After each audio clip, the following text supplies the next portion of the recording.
Well, today, from both 2 Kings and from our Gospel, we have stories of lepers being cured. To ask you a question to see how closely you followed the stories. In each of these ones, who is the one that takes the initiative for healing?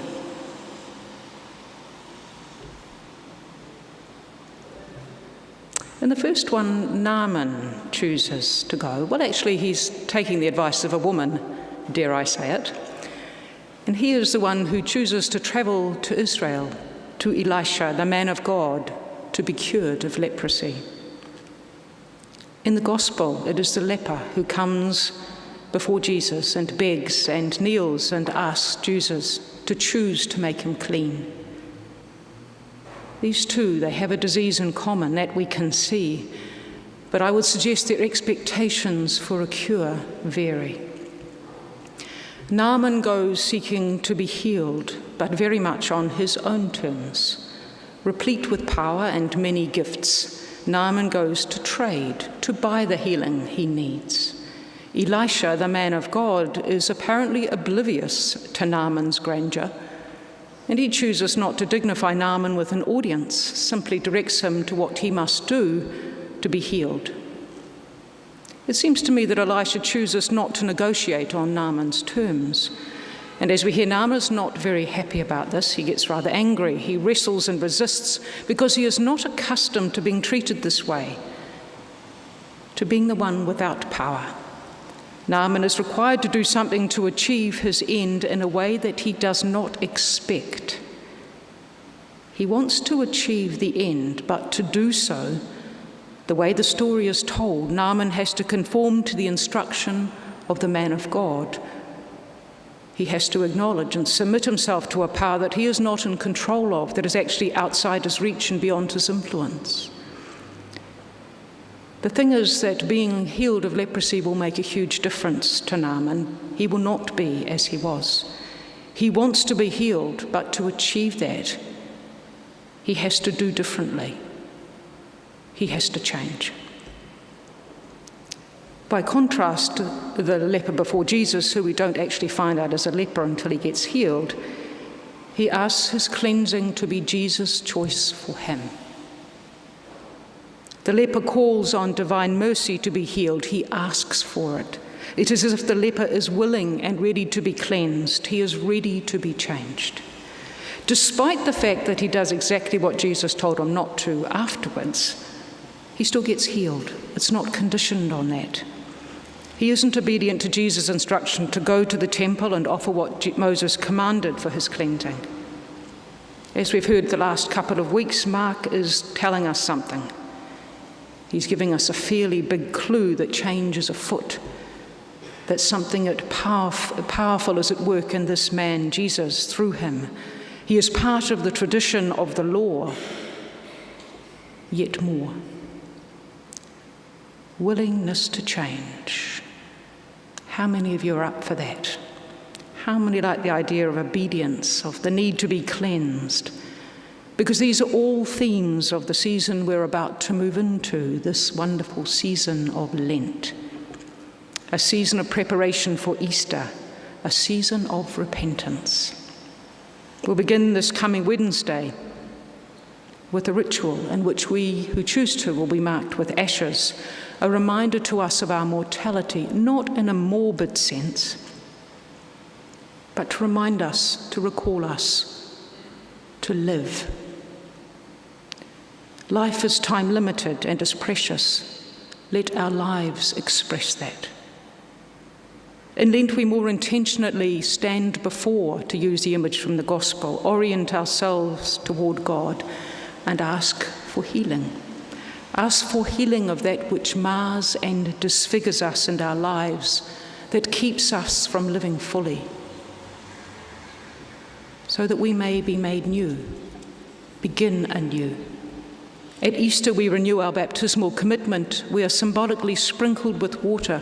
We are washed again in the waters of rebirth. Maybe not 7 times do we dip in the water, but we do engage in a ritual of cleansing. Ash Wednesday to Easter, 6 weeks to reflect on how we are before God. how we are in our life, how we are with those around us. And as a means to enable this, sometimes we choose to live a little more simply.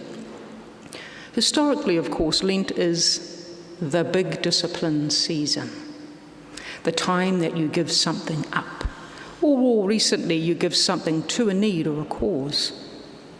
But strangely, though, in our world of plenty, I sometimes wonder if that discipline becomes, or Lent, because of that discipline, becomes a season of heightened guilt awareness, of how we fall short, of how foolishly attached we are to certain things, often the thing we chose to give up, of how inadequately holy we are.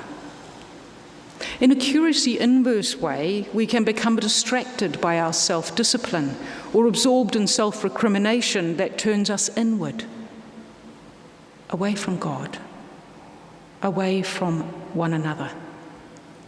Such disciplines can reinforce the sense that we are in control, that we are in charge, as if by sheer dint of will we can change ourselves and to be better people who are more worthy of God.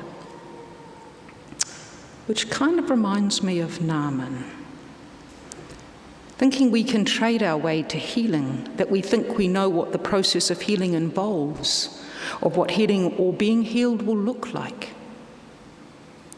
You know, we can do the change, can't we? That's the whole point. We know what we want. Just tell us what to do. We're up for it. Unless, of course, it might require us to do something unlike anything we expect, especially something unreasonably easy, something that's close to home, normal, everyday, overlooked, ordinary. Something that means we're healed and know our wholeness now in what may seem the unremarkable present tense of our life. Something that asks us to be honest, to be present with ourselves as we are, without trappings of achievement or power or acquisition. Just us moving toward God, saying, in the words of Mark Slepper, if you choose God, you can make me clean. Open to divine choosing for us to know we are whole. I think we can tangle ourselves up with words like sin and repentance and the need for penance and a discipline, as if we can somehow make ourselves worthy. We get so preoccupied with these things, thinking that we have power to make ourselves good enough. We get so busy, we don't give ourselves chance to stop, to listen to the one who is with us always, saying, I do choose to make you clean. How can we learn to hear? How can we put away, if you like, those expectations that we are condemned already? I want to share with you a rather delightful image that comes from the Reformed Rabbi Margaret Wienig. She used it in a sermon preached on the occasion of Yom Kippur. Now, how many of you know anything about Yom Kippur? I'll give you a brief thing, which is from her, not me. Within the Jewish calendar year, there's a period of 10 days between Rosh Hashanah and Yom Kippur. These days are known as the days of awe, A-W-E. We might understand them a bit like Lent. It's a time for reconciliation, not just with God, but also with the people we may have wronged in the previous year. Yom Kippur means literally the Day of Atonement. It concludes this 10-day period of time. It is perhaps one of the most important days of observation in the Jewish year. It is a day that we set aside to afflict the soul, to atone for the sins of the past year. On this day, this is what Rabbi Wienig preached. What if we went home to visit God this Yom Kippur? God, she said, would usher us into her kitchen, seat us at her table, pour 2 cups of tea. Let "Let me have a good look at you," she says. And at a single glance, God sees us both newly born and dying. In a single glance, she sees our birth and our death and all the years in between. She sees us as we were when we were young, when we idolized her and trustingly followed her anywhere, when our scrapes and bruises healed quickly, when we were filled with wonder at all things new. She sees us in our middle years when everyone needed us and we had no time for sleep. And God sees our later years when we no longer feel so needed. She sees us sleeping alone in a room that once slept two. God sees things about us that we had forgotten and things we do not yet know. When she is finished looking at us, God might say, "So tell me, how are you?" Can you imagine that? Can you imagine how it would be? God is sitting and waiting for us. As she waited every Yom Kippur, waiting very patiently until we are ready. Rabbi Wenig's image of God as an old mother in the kitchen with tea, wanting her children to come home once in a while, is a liberal interpretation of the ancient tradition of Yom Kippur. Wenig alters the traditional images of sin and guilt and repentance and forgiveness into a more human, loving image. The task is still to make an assessment of one's life, to consider how one has been, and to set an intention for where one will go next. But her image softens the traditional language of sin and guilt, repentance and atonement. That God, Rabbi Wenig describes, sees our whole lives, as we heard, from beginning to end as one whole piece. There is no life without moments of error as part of it. But would that kind of loving presence expect to see any human life that did not experience the range of emotions? Would any parent really wish for their child to never experience regret, for them to have never made selfish or unthinking mistakes? What parent would feel comfortable raising a child who never experienced the difficult realities of life that shape a conscience and a soul? So can we let ourselves be that beloved, just come home, child of God? Put down what weighs us, relinquish the hurts we have sustained and or maybe have inflicted on others. How willing are we to unhook ourselves from our unforgiveness of others and of ourselves? How much are those things the stuff of our identity, keeping us in thrall and trapped by our past?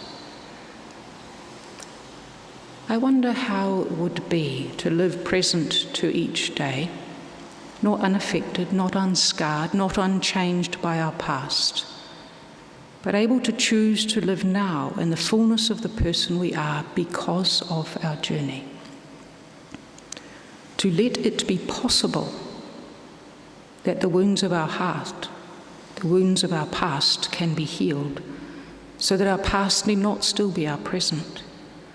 To accept that radical hospitality of God who is waiting for us, who asks us to name how we are, that we might be unburdened of that which diminishes us, diminishes our lives, diminishes our capacity to give of ourselves for the life of the world, releasing us to experience the wholeness and the miracle that is now. Because we have borrowed from Judaism, we're now going to borrow from Buddhism. In the words of Thich Nhat Hanh, people usually consider walking on water or in thin air a miracle. But I think the real miracle is to walk on earth. Every day, we are engaged in a miracle which we don't even recognize. A blue sky, or a grey sky with rain, with clouds, green leaves, the curious eyes of a child, our own two eyes. All of these are a miracle.